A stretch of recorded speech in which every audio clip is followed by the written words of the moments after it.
Bismillahirrahmanirrahim. Assalamualaikum warahmatullahi wabarakatuh. Innal hamdalillah nahmaduhu wa nasta'inuhu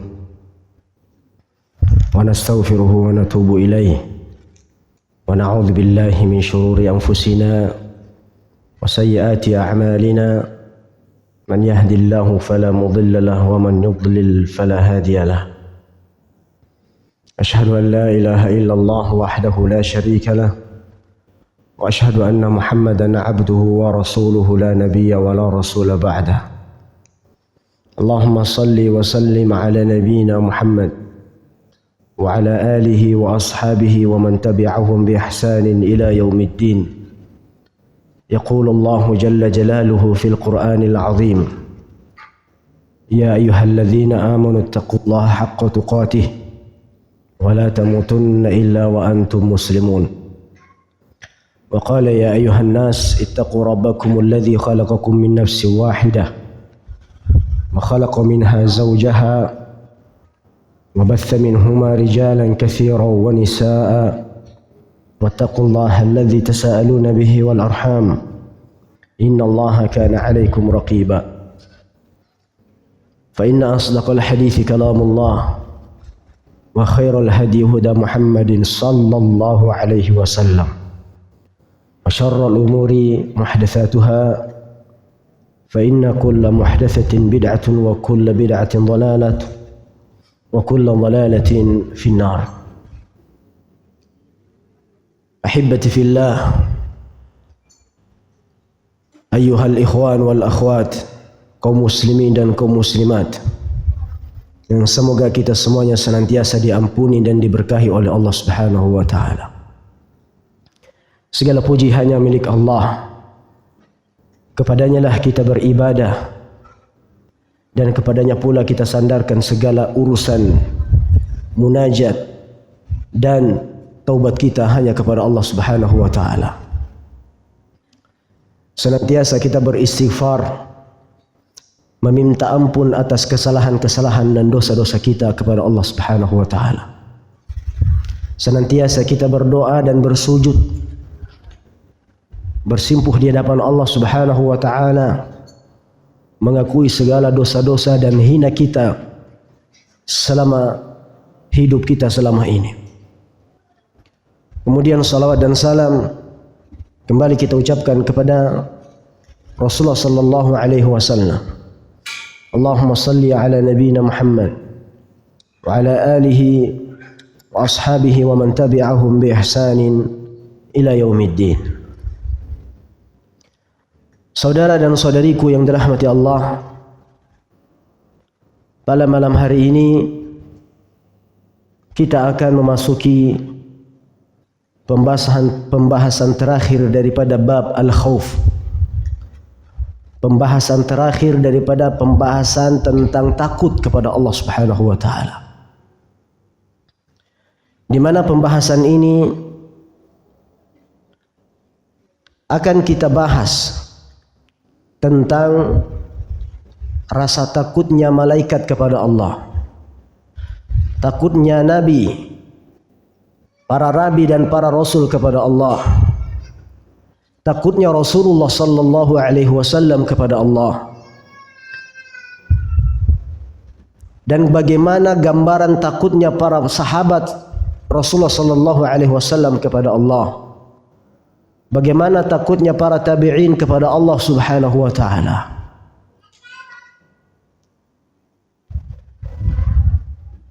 Semua pelajaran yang kita dapatkan dari cerita dan kisah-kisah orang-orang terdahulu tentunya menjadi cambuk tersendiri buat kita masing-masing. Kalau saja mereka mulia di sisi Allah, kalau saja mereka begitu dekat dengan Allah Subhanahu wa taala, kemudian mereka begitu takut kepada Allah Subhanahu wa taala, lantas bagaimana dengan kita?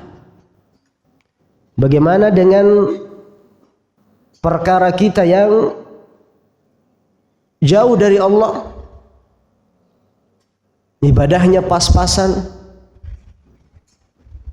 amal solehnya juga sedikit, ditambah rasa takutnya kepada Allah Subhanahu wa ta'ala juga sedikit sekali.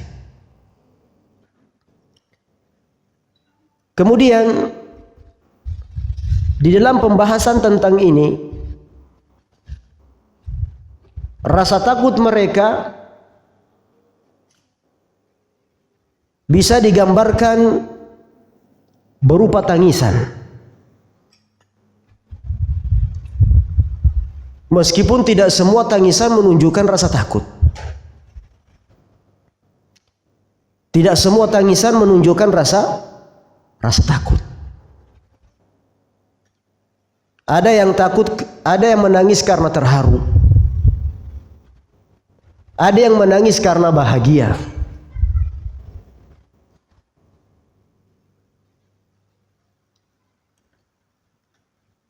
Dan rasa takut yang kita maksudkan di sini adalah takut kepada Allah Subhanahu wa ta'ala, yang ditandai dengan tangisan, menetesnya air mata, sebagaimana Nabi sallallahu alaihi wasallam, para sahabat, para tabi'in menunjukkan rasa takut mereka dengan tangisan-tangisan yang barangkali kalau kita mendengarkan kisah-kisah mereka tidak mungkin kita bisa sampai pada derajat tersebut. Yang dimasukkan rasa takut di sini adalah takut karena Allah Subhanahu wa ta'ala, bukan karena menangis takut kehilangan sesuatu misalnya, bukan menangis karena disebabkan musibah atau disebabkan karena ujian dan cobaan. Bukan rasa takut tersebut yang menjadi pembahasan kita pada saat ini, melainkan rasa takut kepada Allah Subhanahu wa ta'ala yang kemudian ditandai dengan tangisan, air mata, sebuah pembuktian bahwasanya seseorang takut kepada Allah Subhanahu wa ta'ala. Kemudian yang menjadi pertanyaan, sudah pernahkah kita menangis karena takut kepada Allah Subhanahu wa ta'ala? Sudah pernahkah menetes air mata karena takut atas siksa Allah Subhanahu wa ta'ala di akhirat kelak? Sudah pernahkah berkucuran air mata karena kita takut misalnya tidak istiqomah, takut tidak husnul khatimah, takut amal-amal ibadah kita tidak diterima di sisi Allah Subhanahu wa ta'ala? Sudah pernahkah kita menangis karena dosa-dosa kita selama ini, dosa-dosa kita kepada orang tua,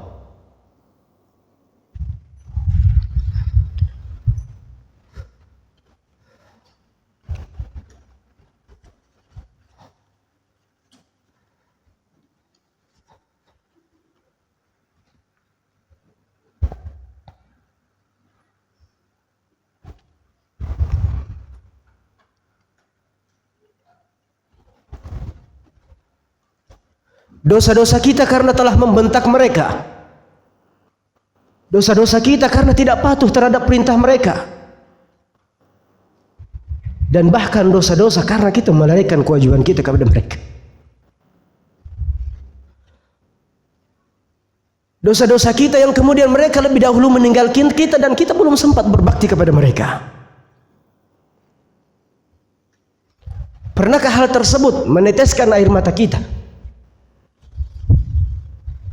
Tidakkah kita takut barangkali dosa tersebut yang menjadi penghalang kita masuk ke dalam surganya Allah?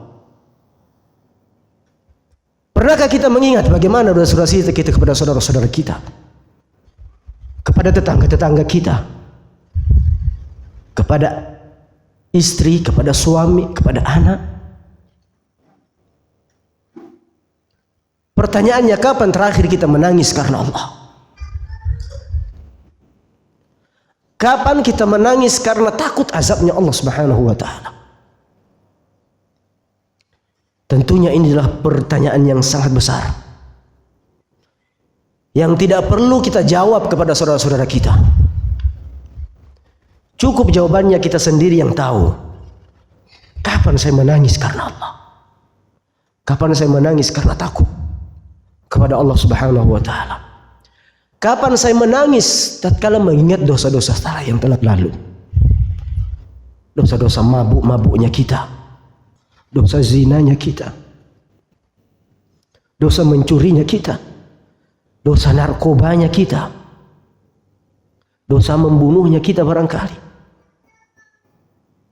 dosa durhakanya kita kepada orang tua.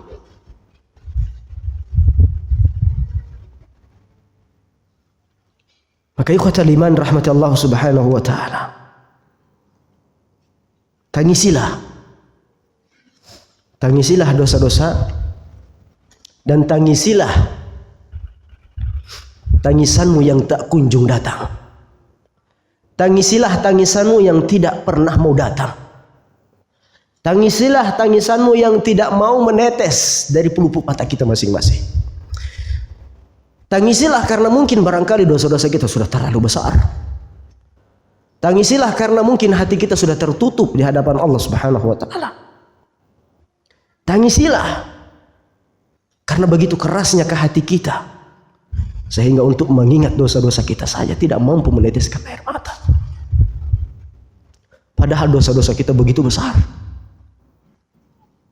begitu banyak, yang barangkali kalau ditampakkan oleh Allah Subhanahu wa taala tidak sanggup kita untuk berjalan keluar rumah, tidak sanggup untuk kita perlihatkan di hadapan orang. Maka ikhwatal iman rahmat Allah Subhanahu wa taala, malaikat makhluk Allah yang sangat suci, yang takut kepada Allah Subhanahu wa taala sampai pingsan. Dalam Al-Quran disebutkan, dan dalam sebuah hadis juga diriwayatkan, malaikat yang tatkala mendengarkan wahyu Allah Subhanahu wa taala mau disampaikan kepada mereka jatuh pingsan karena takut kepada Allah Subhanahu wa taala.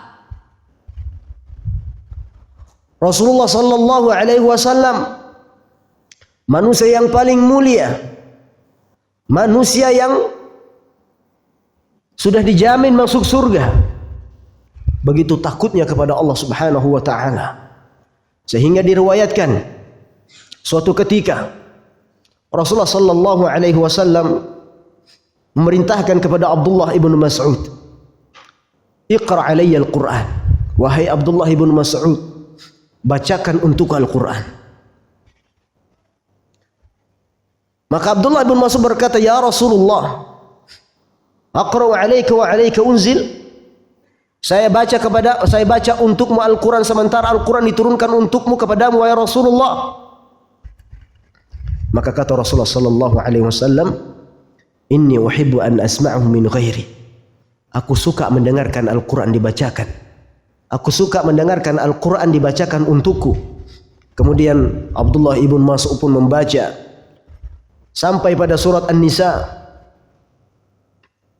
Sampai pada surat An-Nisa, firman Allah Subhanahu wa taala, "Fa kaifa idza ji'na min kulli ummatin bi syahid wa ji'na bika 'ala haula'i syahida." Allah berfirman,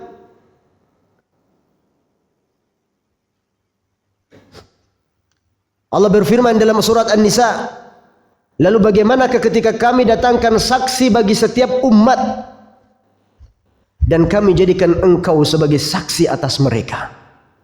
Ketika itu Abdullah ibn Mas'ud berkata, Rasulullah sallallahu alaihi wasallam pun memberhentikannya.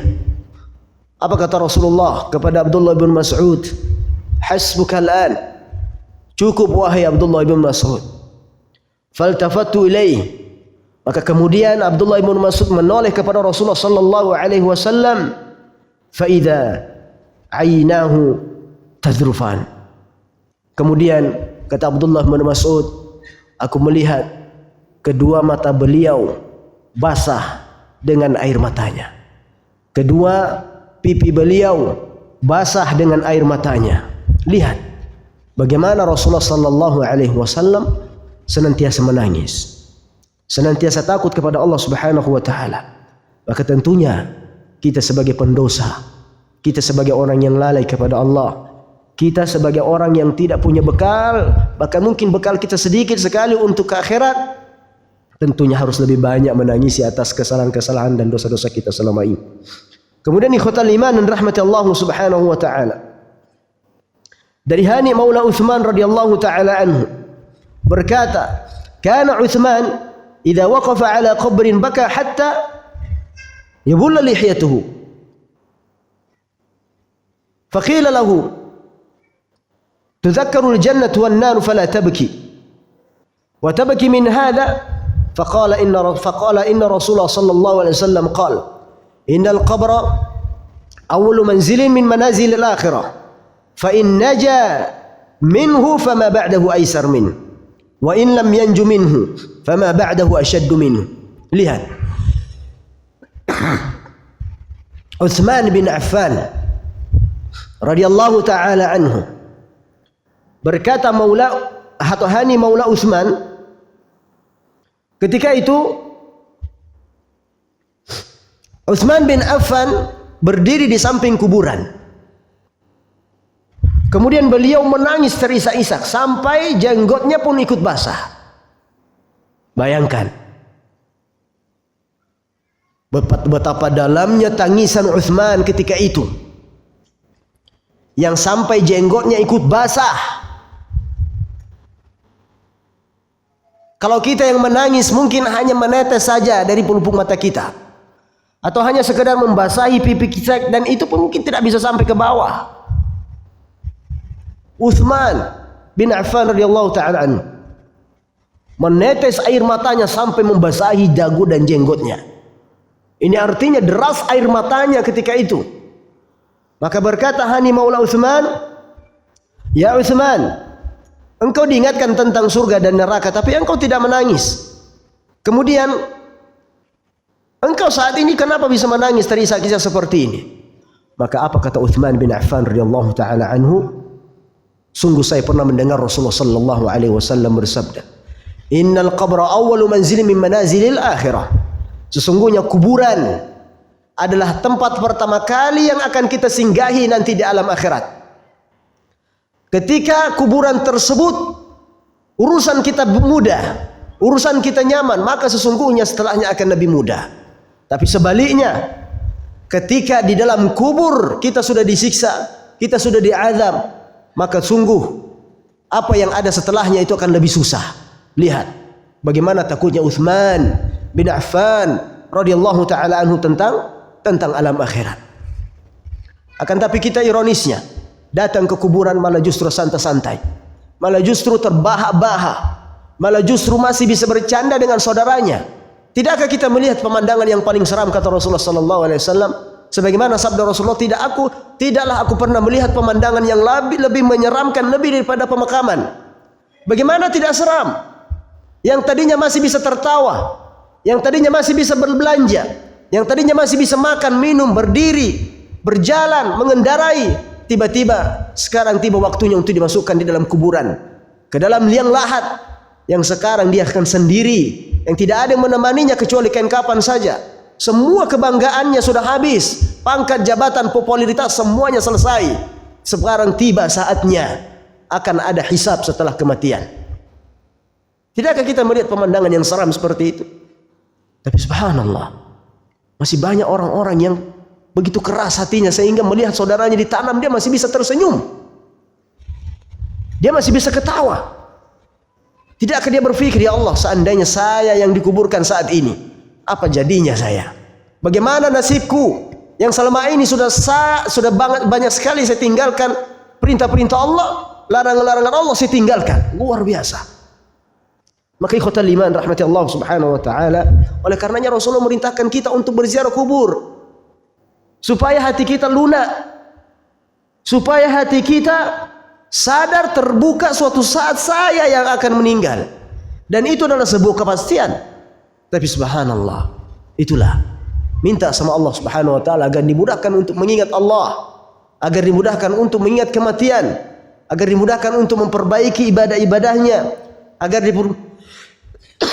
dipermudahkan untuk bersyukur atas nikmat-nikmat Allah Subhanahu wa taala. Kemudian ikhwatal iman dan rahmati Allah Subhanahu wa taala, kalau mendengar kisah-kisah para sahabat, kisah-kisah para sahabat yang luar biasa banyaknya dan mengharukan, di antaranya adalah takutnya para sahabat. Diriwayatkan bahwasanya dari Abu Bakar As-Siddiq bahwasanya beliau memegang lidah beliau dan berkata, ini yang menjurumuskanku ke dalam neraka. Ya.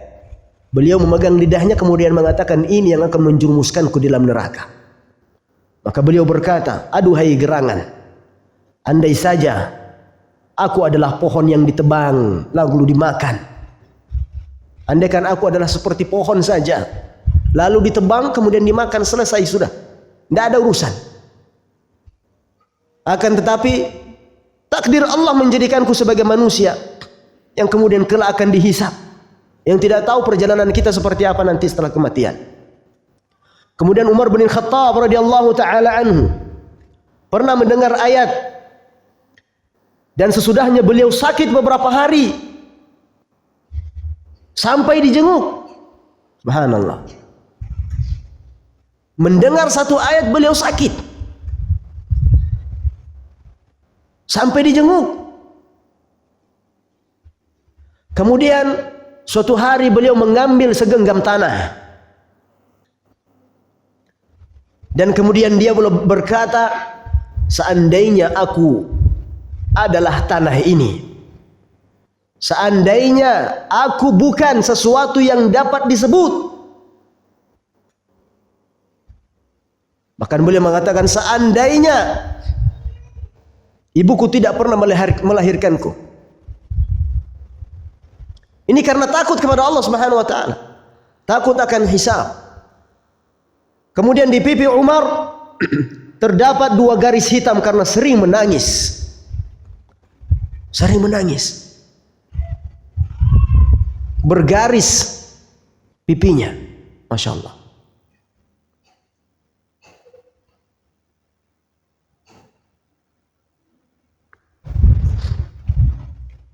Kemudian ikhwatal iman rahmati Allah Subhanahu wa taala,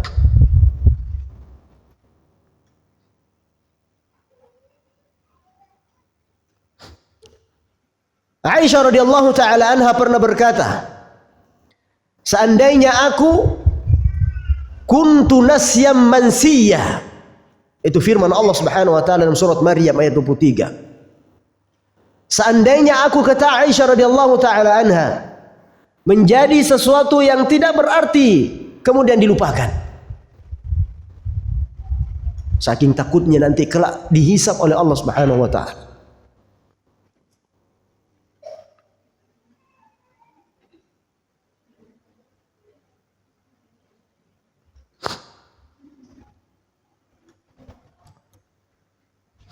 Kemudian Ali berkata radhiyallahu taala anhu, demi Allah, sungguh aku melihat sahabat-sahabat Nabi sallallahu alaihi wasallam. Aku tidak melihat hari ini sesuatu yang sama dengan mereka. Mereka mendapatkan pagi dalam keadaan kusut yang berdebu. Di antara mata mereka seperti lutut kambing. Mereka melewati malam hari sujadan wa qiyamah.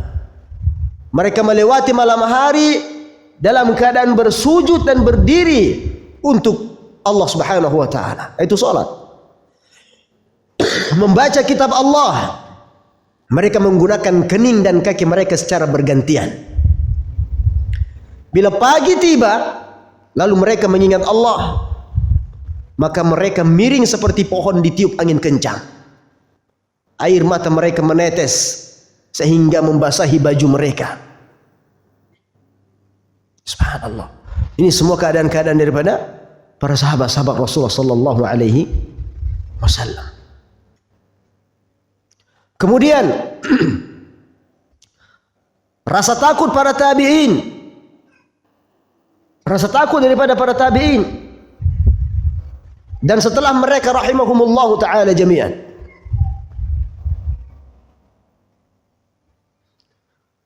Harim bin Hayyan berkata, demi Allah, seandainya aku adalah sebuah pohon yang dimakan oleh unta, kemudian melemparkanku menjadi kotoran, dengan itu aku tidak bersusah payah menghadapi hisab di hari kiamat. Sesungguhnya aku takut musibah besar itu. Lihat bagaimana para salafus soleh merasa takut atas hisab Allah Subhanahu wa taala. Kemudian Ali bin Ali atau Ali bin Al-Husain rahimahumallahu taala dikatakan bahwasanya ketika beliau berwudu maka wajahnya berubah menjadi pucat. Ali bin Al-Husain ketika berwudu maka wajahnya menjadi pucat. Ketika dia ditanya, mengapa dirimu wahai Ali? Maka dia menjawab, kalian tidak tahu kepada siapa aku akan menghadap, yaitu Allah Subhanahu wa taala. Umar bin Abdul Aziz rahimahullahu taala, bila beliau teringat kematian, maka beliau menggigil seperti burung yang kehujanan. Lihat, ketika beliau mengingat kematian, maka beliau menggigil seperti burung yang kehujanan. Kemudian beliau pun menangis sampai air matanya membasahi jenggotnya. Dan suatu hari beliau menangis. Akhirnya pun keluarganya juga ikut menangis. Kemudian tatkala air mata mereka berhenti, Fatimah istri beliau bertanya kepada Umar bin Abdul Aziz, aku korbankan bapak dan ibuku untukmu wahai Amirul Mukminin. Kenapa engkau menangis? Apa kata beliau? Beliau menjawab,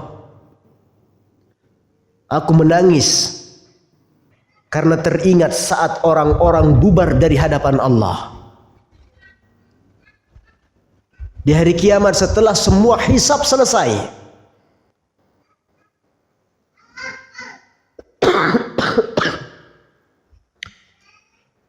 setelah hari pertimbangan selesai, kata beliau, aku mengingat ketika orang-orang tersebut kemudian bubar dari hadapan Allah Subhanahu wa taala. Maka beliau mengingat firman Allah Subhanahu wa taala, fariqun fil jannati wa fariqun fis sa'ir. Ada golongan orang masuk ke dalam surganya Allah Subhanahu wa taala. Dan segolongan yang lain masuk ke dalam nerakanya Allah Subhanahu wa taala. Kemudian beliau menangis lagi dan pingsan. Subhanallah.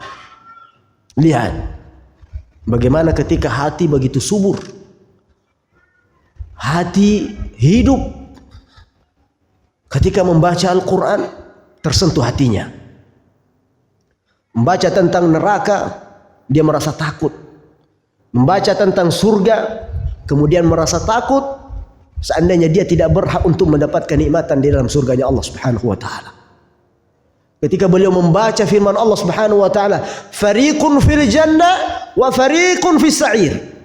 Nanti setelah selesai persidangan di hadapan Allah, maka ada orang-orang yang akan bubar, kemudian segolongan akan masuk surga, kemudian golongan lain akan masuk ke dalam nerakanya Allah Subhanahu wa taala.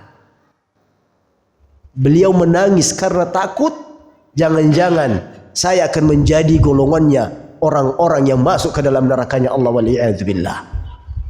Akhirnya apa yang terjadi?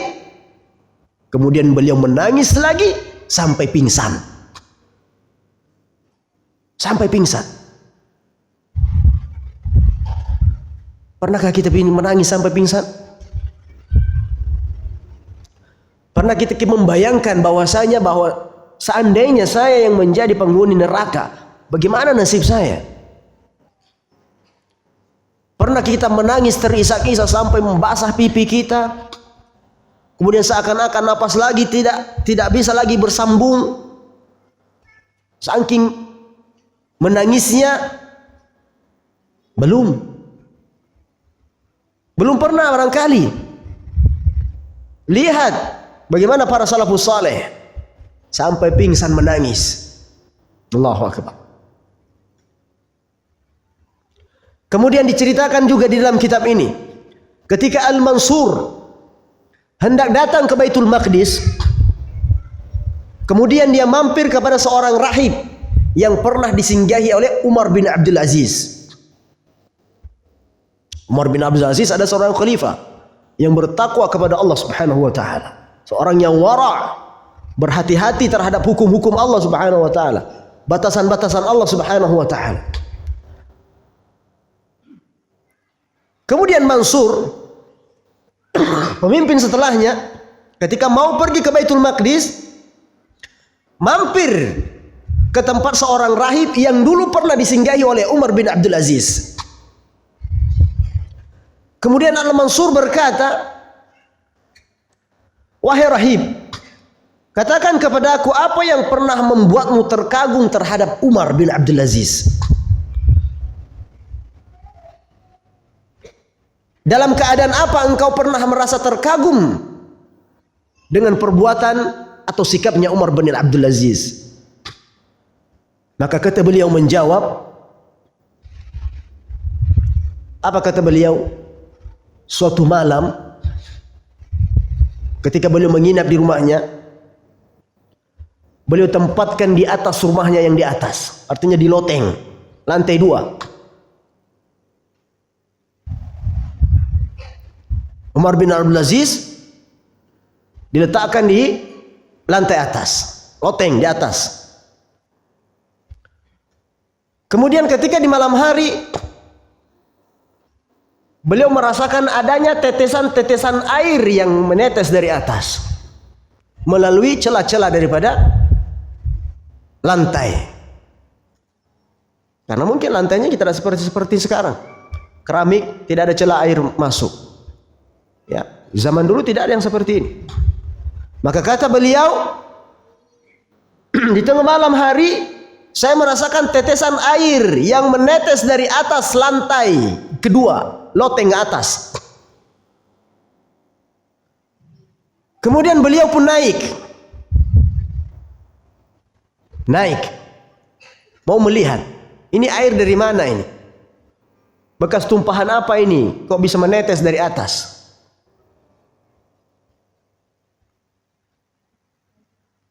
Barangkali beliau minum, kemudian gelasnya tertumpah sehingga menetes.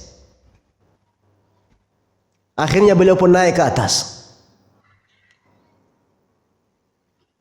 Dan disitulah beliau merasa terkagum terhadap Umar bin Abdul Aziz, seorang pemimpin. Dan itu di tengah malam. Kejadiannya di tengah malam. Apa yang terjadi? Ternyata Umar bin Abdul Aziz sedang sujud di hadapan Allah Subhanahu wa taala. Bukan hanya sujud, sampai-sampai air matanya mengalir keluar, menetes ke bawah. Menetes. Bukan air yang menetes, air mata yang tertumpah di hadapan Allah Subhanahu wa taala.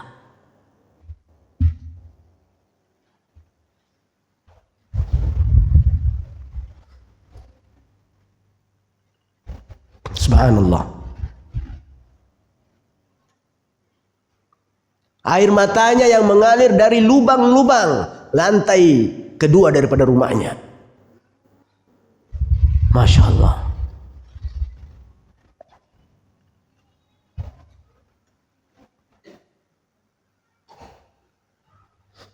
Kemudian ikhwatal iman rahmati Allah subhanahu wa ta'ala,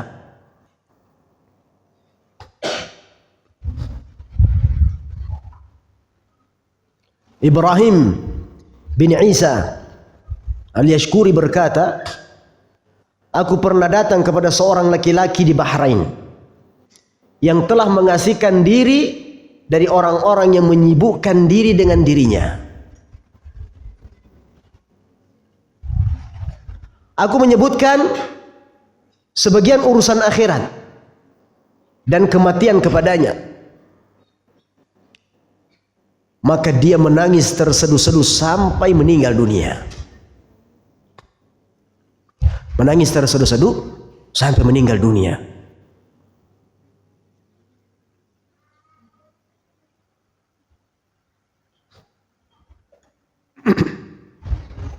Maka ikhwatal iman yang dirahmati Allah subhanahu wa ta'ala, inilah gambaran takutnya orang-orang terdahulu, salafus saleh, para nabi, para ahli ibadah, para wali-wali Allah subhanahu wa ta'ala. Maka tentunya dan semestinya kita seharusnya lebih takut kepada Allah subhanahu wa ta'ala dari mereka.